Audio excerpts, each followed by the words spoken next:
ఓం శ్రీ మహాగణాధిపతియే నమః. ఓం శ్రీ మాత్రే నమః. ఓం శ్రీ గురుభ్యో నమః. హరి ఓం. ఇప్పుడు రాశి చక్రంలో 10వ రాశి అయిన మకర రాశి వారికి ఈ యొక్క నెల మొత్తం ఏ విధమైన జాగ్రత్తలు తీసుకోవాలి, గ్రహస్థితులు ఏ విధంగా గోచరిస్తున్నాయి, శుభాశుభ ఫలితాలలో దేవీ దేవ ఆరాధన మరియు స్తోత్ర పారాయణం అనేది ఈ యొక్క కార్యక్రమం ద్వారా ఇప్పుడు తెలుసుకుందాం. ఈ యొక్క మకర రాశి అనగా ఉత్తరాషాఢ 2, 3, 4 పాదములు, శ్రావణం 1, 2, 3, 4 పాదములు, ధనిష్ట 1, 2 పాదములు కలిస్తే ఈ యొక్క మకర రాశి అవుతుంది. ఈ రాశి యొక్క అధిపతి శనిగ్రహము, అదేవిధంగా భూతత్వ రాశి, చరరాశి అని కూడా మనం చెప్పుకోవచ్చు. వీరికి అనేది చాలా వరకు చూడగలిగితే ఓర్పు కానీ సహనశక్తి కానీ చాలా ఎక్కువ. ఇది ఎప్పుడు వీరికి ఒకటవుతుందంటే ఎప్పుడైతే వీరు కొద్ది విషయాలు కోల్పోతారో, వీరు చేసే దాంట్లో లాస్ అవుతారో అప్పుడు చాలా సహనంగా ఓర్పుతో వీరు ముందున్న దానికంటే ఇప్పుడు చాలా వరకు అనేది తగ్గుతూ నెమ్మదిగా వీరు చేసే దాంట్లో కూడా ఇష్టం కొద్దిగా పెంచుకుంటూ కనబడుతుంది. కాబట్టి వాటిలో చాలా అధికంగా వీరు ముందుకెళ్ళే విషయంగా చేస్తూ ఉంటారు. ఈ యొక్క రాశి వారికి చాలా విధాలు చూడగలిగితే ఉద్యోగంలో చేసే ప్రతి ఒక్క ఉద్యోగంలో కూడా కొంత ఆటంకాలు, సహ ఉద్యోగులతో గొడవలు, లేదా ఒక స్త్రీ వల్ల వీరికి చాలా విధాలుగా ఇబ్బందులు వచ్చే విధంగా కనబడుతున్నది. వారి నుంచి వీరిని మెప్పించి, వీరిని కవ్వించి, వారిని వీరి దారిలోకి తీసుకొని ఎన్నో విధాలుగా వీరిని ఇబ్బంది పాలు చేసే విధంగా కనబడుతుంది. కాబట్టి వాటి నుంచి చాలా దూరంగా ఉంటూ వారి మాటలకి ఆలోచనలకి దూరం ఉండటం చాలా మంచిది. ఒక్కొక్కసారి పురుషులే ఆకర్షణ అవుతూ ఉంటారు. తర్వాత ఆ స్త్రీ 1, 2 సార్లు వద్దన్న ఎమ్మట పడుతూ చాలా వరకు ఫోర్స్ చేస్తూ ఇద్దరు కలిసి నూటిలో దూకే ప్రయత్నం చేస్తుంటారు. దానివల్ల అటుపక్క ఆమె కుటుంబానికి, ఇటుపక్క ఈయన కుటుంబానికి ఇద్దరికి ఇబ్బందులు రావటం, ఎన్నో నష్టాలు చవి చూసే విధంగా కనబడుతుంది. ఇద్దరికి వేరే వేరే వివాహాలైనా సరే కొంత వీరికి ఉన్న గుల కారణంగా అది రోడ్డున పడే విషయంగా కనబడుతుంది. కాబట్టి అది జాగ్రత్త చేసుకోండి. తర్వాత మీ ఫ్యూచర్ని మీరే కాపాడుకునే దిశగా తెచ్చుకోండి. తర్వాత ఏ పూజలు ఏది చేసినా సరే దానికి అనేది పరిహారం చాలా తక్కువ శాతం అని మనం చెప్పుకోవచ్చు. మరియు వ్యాపారంలో ఎవరైతే ఇప్పుడు కొత్తగా రాబోతున్నాం లేదా చేస్తున్న వారికి ఇంకా బ్యాడ్ టైం నడుస్తూనే ఉంది, ఇంకొక 2 ఇయర్స్ దాకా కొత్తగా రాబోతున్న వాళ్ళకు కూడా కొద్ది వరకు ఒక 50% వరకు రావచ్చని చెప్పుకోవచ్చు. వారి నుంచి కొద్దిగా లాభం అనేది వీరికి లభించే విధంగా ఉంది. కాబట్టి కొద్ది సహాయం వీరికి మార్పు కలిగే విషయంగా చేసుకోవచ్చు. అది మనం చెప్పదగిన సూచన. మరియు ఉద్యోగ ప్రయత్నాలు ఎవరైతే చేస్తున్నారో ఇప్పుడే ఏదైనా డిగ్రీ, బీటెక్, ఏదైనా ఎంబీఏ అయిపోయిన వాళ్ళు కానీ వాళ్ళ నుంచి కొంత ప్లేస్మెంట్ విషయాల్లో ఒక 30% వరకు వీరికి అనుకూలిస్తూ మిగతా ఇంకా ఉద్యోగం విషయంలో బాధపడుతూనే కష్టాలు పడుతూనే తిరుగుతూనే ఉన్నట్టు వీరు కనబడుతుంది. కాబట్టి వచ్చిన ఉద్యోగాన్ని వచ్చినట్టు చేసుకుంటూ 10,000కు, 15,000కు, 20,000కు చేసుకొని వాటిని ముందు ఒక 1-2 ఇయర్స్ ఎక్స్పీరియన్స్ తర్వాత మీకు తగిన జాబ్ మీరు ఎత్తుకునే విషయంగా చేసుకోండి. కానీ ఎవరినైనా నమ్మి డబ్బు ఇచ్చినా ఆ డబ్బు తిరిగి రావడం చాలా ఆలస్యం అవుతుంది. మీరు చేసే ప్రతి పనిలో కూడా ఫ్రీగా చేసుకొని తర్వాత మిమ్మల్ని ఇబ్బంది పాలు చేసేలాగా ఉంది. కాబట్టి ఏదైనా సరే ఫ్రీగా చేయకుండా మీకు వచ్చింది చేసుకుంటూ ఎంతో కొంత ముందుగానే అనుభవంతో ఇతరుల సలహా, పెద్దల నిర్ణయాలు వాళ్ళు చెవికి ఆలకించుకొని ముందుకెళ్ళటం వంటిది చేసుకోండి.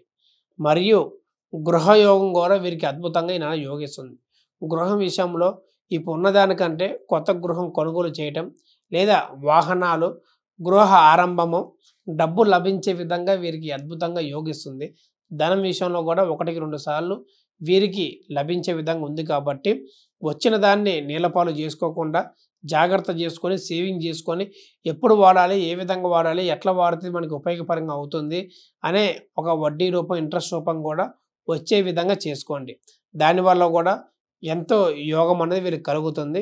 ఆరోగ్య విషయంలో కొంత కలత అనేది వీళ్ళలో కనబడుతుంది. కాబట్టి తలనొప్పి, జీర్ణశక్తి లేదా మోకాల నొప్పి వంటిది, ఒక చిన్న వయసులో నడుము నొప్పి వంటిది కూడా వీరికి వచ్చే విధంగా ఉంది. దాన్ని జాగ్రత్త చేసుకొని ఎప్పటికప్పుడు ఎక్సర్సైజ్ చేయటం, జిమ్‌కి వెళ్ళటం, యోగా చేసుకోవటం వంటి పరిహారాలు మీ చేతిలోనే ఉన్నది కాబట్టి ఆరోగ్యము, దాన్ని చాలా జాగ్రత్త చూసుకోవటం మంచిది. ఈ యొక్క రాశి వారికి ముఖ్యంగా చెప్పదగిన సూచన చూడగలిగితే, వీరు ప్రతి శనివారం లేదా గురువారం రోజున విష్ణు పంజర స్తోత్రం పారాయణం చేయటం వల్ల కూడా వీరికి అద్భుతమైన యోగాలు, వీరు కోరుకున్నది లభించటం, లేదా అప్పటికి దక్కలేదు, లభించలేదు, ఈ విధంగా చేసినా సరే కావచ్చు అనుకుంటే, మీ యొక్క వ్యక్తిగత జాతకాన్ని, మీ యొక్క రాశి ఏంటి, నక్షత్రం, లగ్నం, ఏ గ్రహాలు ఏ ఒక ఇంట్లో ప్రవేశిస్తున్నాయి, ఏ విధంగా దశ నడుస్తుంది అని తెలుసుకొని వాటి తగ్గ పరిహార మార్గం చేసుకోగలిగితే మీకు అద్భుతంగా జీవితం అనేది యోగించేలాగా మనం చేయొచ్చని చెప్పదగిన సూచన. మనకి చాలామందికి ఈ యొక్క సెప్టెంబర్ నెలలో జరిగే చంద్రగ్రహణం గురించి ఎంతోమందికి ఆందోళనలు, సందేహాలు చాలా వరకు ఎక్కువగా ఉన్నాయి. నేను కూడా చాలా వరకు పోయిన నెల కామెంట్లలో చూశాను. దీని గురించి చెప్పండి గురువుగారు అని. ఈ యొక్క చంద్రగ్రహణం గురించి విశిష్టాలు, జాగ్రత్తలు చూడగలిగితే మనకి ఇది వచ్చే ఈ యొక్క సంవత్సరంలో 2 చంద్రగ్రహణములు, 2 సూర్యగ్రహణములు అనేది ఉండబోతున్నాయి.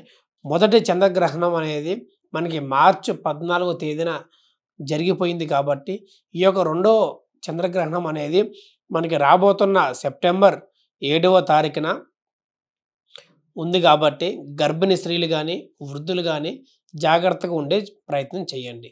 ఈ యొక్క చంద్రగ్రహణం సమయం చూడగలిగితే రాత్రి 9:55 నుంచి మరియు మధ్యరాత్రి 1:35 వరకు ఈ యొక్క చంద్రగ్రహణం ప్రభావం అయితే ఉన్నది. ఈ యొక్క పూర్తిగా చంద్రగ్రహణం చూడగలిగితే 3:30 ఉంది కాబట్టి, చాలామంది ఈ యొక్క చంద్రగ్రహణం ఏ విధంగా మనకు ఉంటుందో తెలియదు కాబట్టి, ఇది ఎట్లా ఏమిటి మనం చూడగలిగితే, ఈ యొక్క చంద్రగ్రహణం ఎట్లా ఏర్పడుతుంది, ముఖ్యమైన సందేహం చూడగలిగితే, మన యొక్క సూర్యకిరణాలు చంద్రుడి మీద పడకుండా భూమి అడ్డుగా రావటము, మధ్యలో ఉండటము, ఆ ఒక కిరణాలు చంద్రుడి మీద పడకుండా మొత్తం మూసివేయడం వలన ఆ ఒక దాన్ని చంద్రగ్రహణం మనం పాటిస్తూ ఉంటాం కాబట్టి, ఈ యొక్క చంద్రగ్రహణం చాలామంది వీడియోలలో, యూట్యూబ్లలో ఈ రాశి వారికి ఇది అయిపోతుంది, ఆ రాశి వారికి అది జరిగిపోతుంది, కొన్ని ఏలినాటి శనులు అది చెప్తూ ఉంటారు. ఈ యొక్క చంద్రగ్రహణం ఎవరికి ఎటువంటి ఏ రాశి వారికి ఇబ్బంది లేదని చెప్పుకోవచ్చు. కానీ ఈ చంద్రగ్రహణం అనేది ముందుగా శతభిష నక్షత్రం కుంభరాశిలో పడుతుంది కాబట్టి, వారికి కొంత ఒక 10-20% వరకు ఇబ్బంది ఉండొచ్చు. ఈ యొక్క 3-6 నెలల వరకు ఈ యొక్క ఆర్థిక సమస్యలు కానీ, అనారోగ్య ఇబ్బందులు కానీ, లేదా మనశ్శాంతి లేకపోవడం కానీ జరుగుతూ ఉంది తప్ప, ప్రతి ఒక్కరికి అన్ని విధాలుగా బాగుంటుందని మనం చెప్పుకోవచ్చు. మీరు ఇబ్బందులు ఎక్కువగా తీసుకోకండి. వీటి వల్ల భయపడకుండా మా ఒక నంబర్‌కి సంప్రదించి మీకు ఏది ఉన్నా సరే వివరాలకు అడగాల్సిందిగా కోరుతున్నాము. ఈ యొక్క పూర్తి జాతకం తెలుసుకోవాలన్నా సంపూర్ణంగా కంప్యూటర్ జాతకంతో మీకు చెప్పే ప్రయత్నం చేస్తాము. మరియు హస్తరేఖల డేట్ ఆఫ్ బర్త్ లేకపోయినా సరే మీ యొక్క హస్తరేఖలు తీసుకొని ఎట్లా ఏమి జరుగుతుంది, దేనివల్ల మళ్ళీ మీరు లైఫ్‌లో సెటిల్ అవుతారు కూడా అని చెప్పే విషయంగా ఉంటుంది.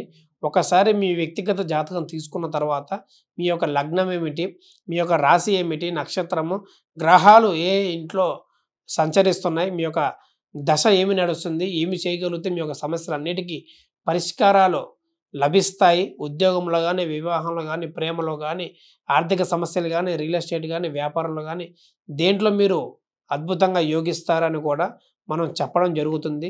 ఇటువంటి రత్నాలు మీకు ధరించాలి, రుద్రాక్షలు కానీ ఏది చేయాలన్నా మా ఒక సలహా తీసుకోవడం వల్ల కింద కనబడుతున్న నంబర్‌కి అపాయింట్మెంట్ తీసుకొని ఇప్పుడే మీ యొక్క సమస్యలకి పరిష్కారం తెలుసుకోవడం అంటే చేసుకోండి. శుభం. లోకా సమస్త సుఖినో భవంతు.